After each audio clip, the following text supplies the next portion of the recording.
Hello, Welsh Forest Focus, a second podcast of the day, a mini one this time as Nottingham Forest are officially hit with that FFP charge. I wanted to discuss what happens next, a little bit of my take of what's gone wrong and what we can hope for in the months to come.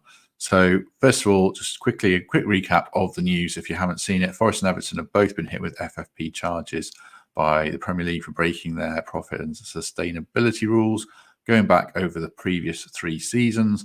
A little complicated when it comes to Forest, as 2 of those seasons they weren't even in the Premier League. They were in the Championship, which limited the amount they could lose to 61 million overall, 13 million, and 35 million over the season. So we'll get into a bit around that, around the arguments around FFP, and then also I'll discuss where I think Forest have gone wrong. But just in terms of what happens next, because I guess people are going to be concerned about that, we'll just go through the next steps quickly for a couple of minutes or so. So, first of all, January the 15th, that's today. Obviously, Forest have been charged along with Everton, and they've got 2 weeks to respond to those charges, although they have already said in that time in a statement today. Just let me read that to you. Nottingham Forest acknowledges the statement from the Premier League confirming that the club has today been charged with a breach of the league's profit and sustainability rules. And then crucially here, the club intends to continue to cooperate fully with the Premier League on this matter and are confident of a speedy and fair resolution.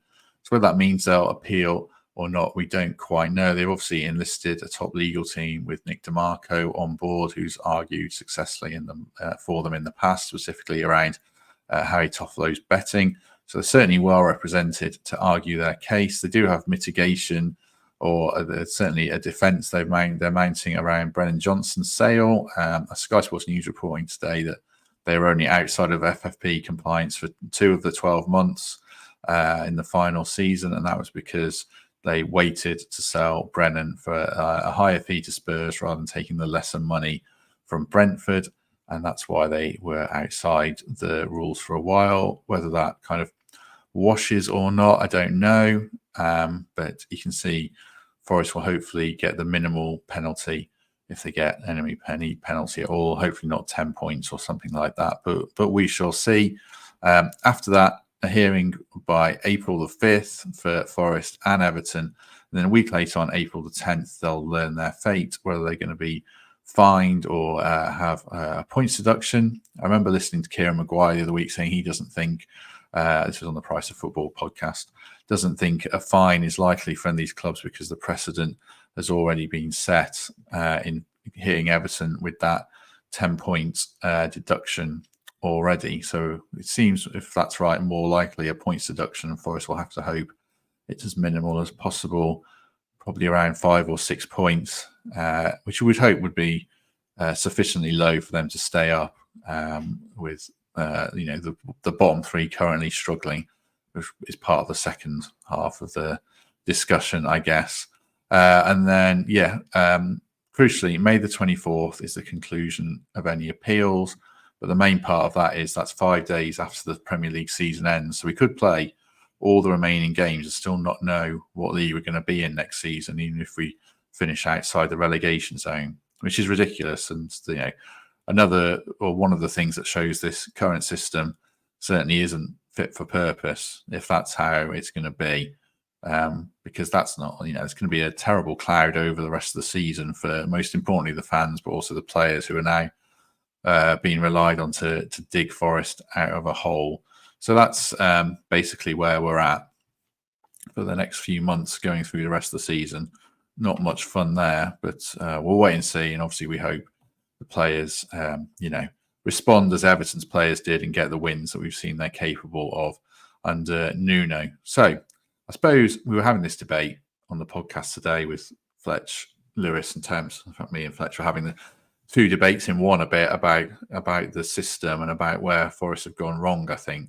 So I think that for me, there's two parts to the debate. Firstly, I think the rules are wrong, or they're not set up to be executed as they were meant to be. It just feels like the more you read about them, and I certainly wasn't an expert and certainly aren't an expert now, it just feels like they're set up to kind of protect the establishment, if you will, especially the bigger clubs.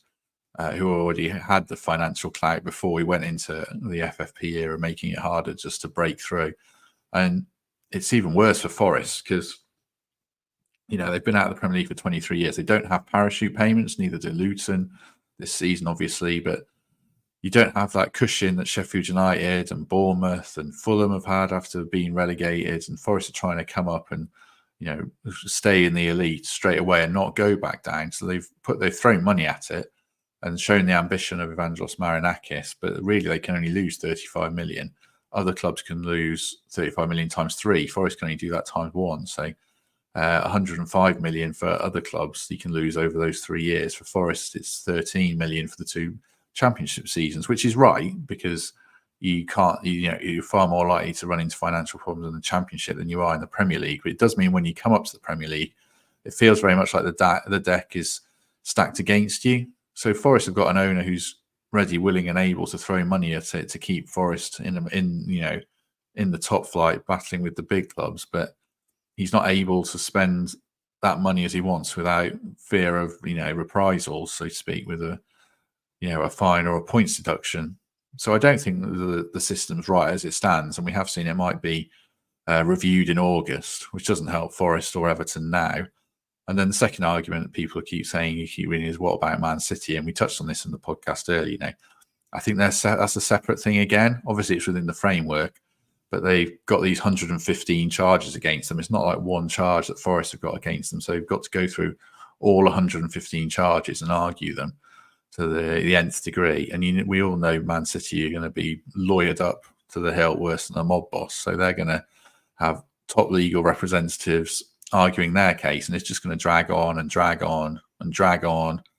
And we don't know what's going to happen with it in the long term, but it doesn't sit right, does it? Obviously. And the same with, Chelsea have got questions against them, and it feels like Forest are kind of an easy target. Obviously, I saw the Football Supporters Association saying that tomorrow the Premier League Chief Executive Richard Masters is up before Parliament taking questions, and we know the Premier League don't want an independent regulator, so they're going to be turning around saying, well, look, we're responsible, we're governing properly, we've charged these 2 teams who have fallen foul of the rules.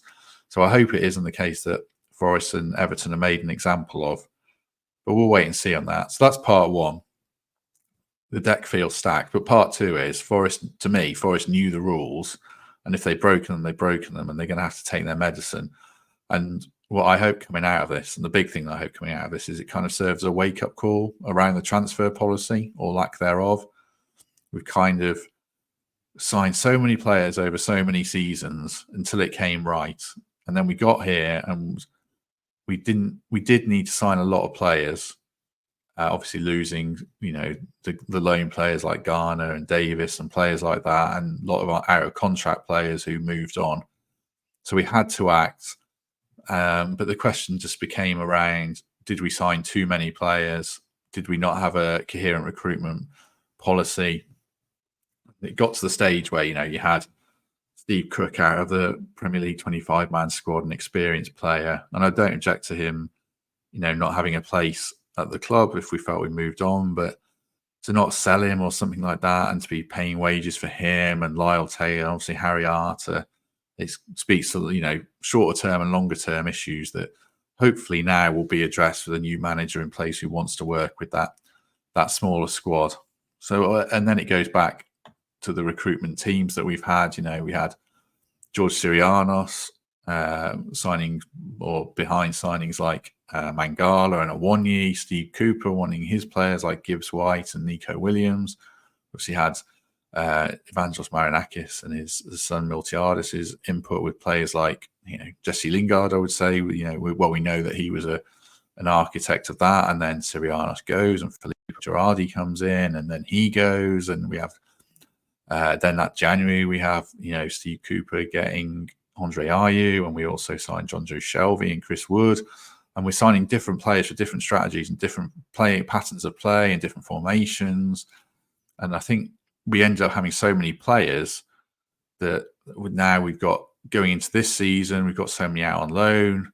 You end up with Hwang Yi-jo, Josh Bowler out on loan, Jonathan Panzo. We signed Andrew Omobamidele this summer. which doesn't fit within the window of these accounts. But there's no clear route for him to get into the team because you've already got established players, and players out of the team already, like Joe Worrell and Scott McKenna. So we've got too many players. And now I think is the time to hopefully address that. We know that Nuno's come in and said he wants to have this small squad. And if we can get to that and get through this season, then I'm optimistic. And I don't think this window clearly doesn't look like we're going to sign a lot of players. I think we will still sign players and we still can sign players. But if we can move to a more streamlined strategy and use this as a wake-up call to spend the money better, I think Temps used the phrase, get the money on the pitch in the longer term, I think that will benefit us. I think this is what I was saying earlier. Like, I can make a case for every single signing that we've made to be a good signing. I can make a case that Jesse Lingard was a good signing as a kind of a one-year punt with Premier League experience. I don't think we realised that maybe he wasn't the player that he had been when he'd done so well for West Ham. But you could see the merit of signing an experienced England international who was 29 or 30 on a free transfer. Then I could make a case for John Joe Shelby. He'd done really well at Newcastle. He's really respected. He'd taken them to stay in the Premier League for a few years, and that was massively respected by their fans. But obviously that didn't work out. So there's, not every signing is going to work, but it can't be the case that you throw so much at the wall and enough sticks. So then Hwang Hee-cho is the one I can't really make a case for. I never really saw the merit of that signing, but there's lots of players that have come in and done well. So I'm not saying that we have no hits. Obviously, Morgan Gibbs-White's done really well. Murillo's done really well. Danilo's done really well. The South American aspect of it has been a big success. I think, Nico Williams is coming on now. So some of the younger players that we've signed have been good additions, and some of the experienced players we've signed have been good additions. Like Felipe was a good signing last season, even if it was more of a short-term thing. And a one-year Mangala were good signings, even if it took them a bit of time to bed in. So we have done lots of good business, and we did fantastically well to stay up last season. But I think now is the time to see that evolution of the transfer policy personally. And this is what I hope we take away from this as the main thing if we get through this season. And I think we will, as long as the points deduction, if there is one, isn't too big, because I think we're certainly blessed that the promoted teams, without being disrespectful to them, aren't of the quality of other clubs that have come up through the Premier League in years gone by. Obviously, look at last season, Leicester, Leeds, Southampton were of a greater quality than Burnley, Sheffield United, Luton, the ones that came down. If they're the ones that come back, then we're going to have to be, better and able to finish above them if we're still in the league next season and not be taking points deductions. So, yeah, I commend the owner's ambition and the money he puts in and backing managers to the hilt and not saying, right, we'll sign a few punty players and take a chance on them and hope we stay up. But if we go down, then we'll just rebuild. He didn't want to do that, and that's fantastic. And that's why I think the rules need amending. But similarly, Forest have got to be able to stay within the framework. And I hope there's some internal questions asked of what's gone wrong this season, even if the situation is really ambiguous and difficult to understand for us laymen, but hopefully it's made clearer to Premier League clubs and clubs don't fall foul of it again. I certainly hope Forest don't fall foul of it again, because the next few months are going to be tough, not knowing what's happening in terms of our genuine league position, really, even if we're above the trapdoor. So let's kick on at Brentford. Let's see how we go. Obviously, get Blackpool out of the way. This Brentford game feels massive. We'll discuss that in a lot more detail later in the week, and we'll discuss a full preview of the Brentford game tomorrow at 1:00. So join us for that if you can. One other bit of news from today, which came out while we were recording our podcast or soon after. Moussa Niakhaté in his AFCON debut for Senegal limped off early in the match. He managed to walk out of the stadium, so hopefully he's not too bad. But we'll keep tabs on that one. And just a reminder that you can watch the Blackpool game at the Trent Navigation indoors and I think outdoors as well. It's on national TV. So watch it there and have a curry while you're there. Get your dinner down there. £8.50 for a good selection of curries on the night. So, yeah, that's where we're at. Next phase of this, I guess, is April the 5th to have the hearings concluded. April the 12th, Forest learn the results of any points deduction or fine.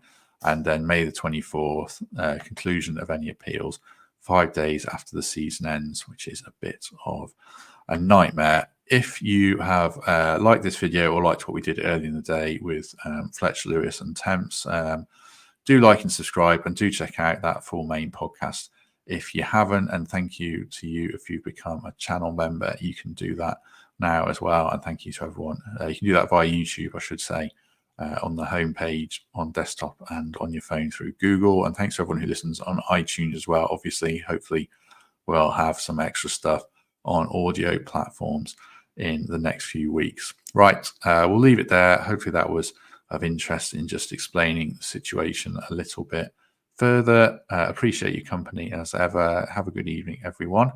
And we shall hopefully see you tomorrow for the Blackpool preview.